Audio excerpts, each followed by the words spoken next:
You know what's crazy? Claire's voice was shaky as she recounted it later. One minute I'm checking charts, and the next I've got a biker twice my size grabbing my uniform like he owns me. It had started like any other night shift. The hum of heart monitors, the squeak of wheels on tile, and the shuffle of nurses moving between rooms. Clare was new, still proving herself, still earning the trust of doctors who had been there decades. But everything changed in seconds. The ER doors burst open, not with the urgency of a patient in need, but the heavy stomp of boots. A gang. Leather jackets, tattoos crawling across their arms, eyes full of threat. They weren't there for care, they were there for control. Their leader, a bald man with cold, steel-gray eyes, shoved past a waiting patient and slammed a chart off the counter. He was a wall of muscle, reeking of smoke and beer. His injured buddy leaned against him, but the injury wasn't what made them come. This was about showing power. The biker leaned over Claire, his shadow swallowing her. "That uniform's ours now," he growled, and before she could move, his fist knotted into her blouse, yanking her forward. Around them, doctors froze. No one dared move. No one dared speak. Claire's breath hitched, but her mind went still. She remembered her father's words, "Fear is just energy. You can waste it shaking, or you can use it to move." The biker shoved her back, mocking, "Run along, little nurse." But instead of backing away, Claire's eyes locked onto something in the corner, a battered wooden chair, its armrest cracked. Her fingers itched. Decision time. Never underestimate the quiet ones. Sometimes the most faded uniforms hide the brightest courage. What Claire did next silenced the entire room. The biker's laughter echoed in her ears, but Claire didn't run. She turned toward the chair.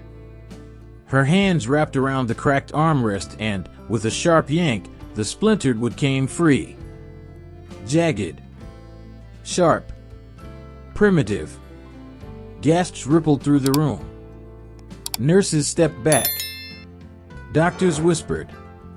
No one had ever seen a first-year nurse move like that. Claire straightened her spine and raised the broken leg like a weapon. The fluorescent lights glinted off its sharp edge.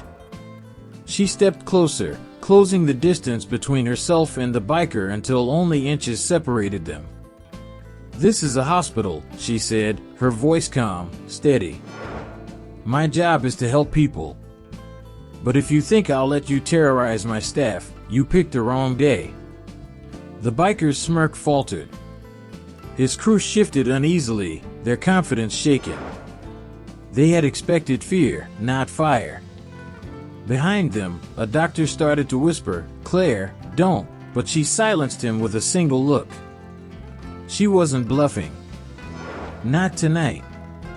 Speech balloon. If this moment shocked you as much as it shocked them, hit the like button. It helps more people see this story. The biker's hand twitched, as though deciding whether to strike or retreat. His buddies leaned forward, waiting for his lead. And then, a booming voice cut through the tension. "What's going on here?" The ER doors swung open again, and all heads turned. Officer Ramirez had arrived, with backup. A booming voice cut through the tension. "What's going on here?" The ER doors swung open again, and all heads turned. Officer Ramirez had arrived, with backup. At first glance, you'd never guess the secret this young nurse carried. But after tonight, the whole hospital would stand for her. Ramirez moved fast, his presence shifting the room instantly. Two uniformed officers spread out behind him, and within seconds, the biker's tough act crumbled. The leader was cuffed, dragged toward the doors.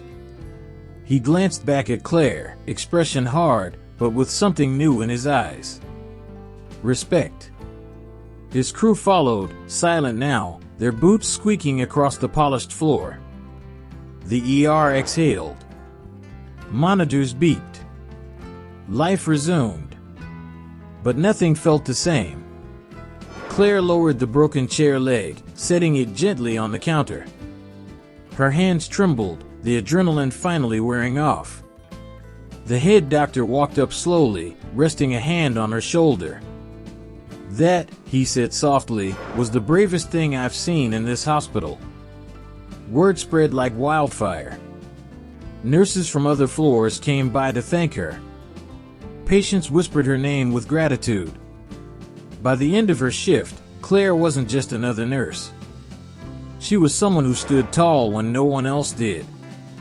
Walking home under the streetlights, she thought of her father again, the firefighter who had run toward flames instead of away.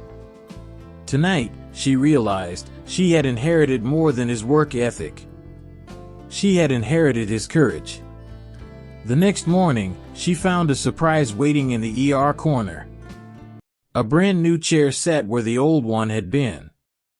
On its seat, the splintered leg she'd used as a weapon, polished smooth, with a note taped to it. For Nurse Clare, the one who stood tall. She laughed softly, tucking it away at her desk. A reminder that sometimes you don't choose the moment. You only choose how to meet it. High-voltage courage isn't the absence of fear, it's standing up when fear tells you to stay down. If this story touched you, don't keep it to yourself. Share it with someone who needs the reminder. And don't forget, subscribe for more stories like this one.